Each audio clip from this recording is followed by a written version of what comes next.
अस्सलाम वालेकुम viewers, how you, welcome to my channel. आज की इस वीडियो में मैं आपके लिए स्टाइलिश, लेटेस्ट और बिल्कुल न्यू डिज़ाइंस लेकर आई हूँ। बहुत ही ट्रेंडी ये डिज़ाइन है।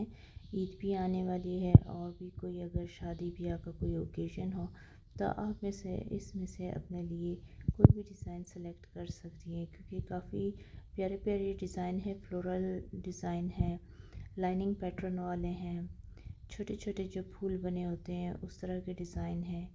तो आपको होप ये पसंद आएंगे।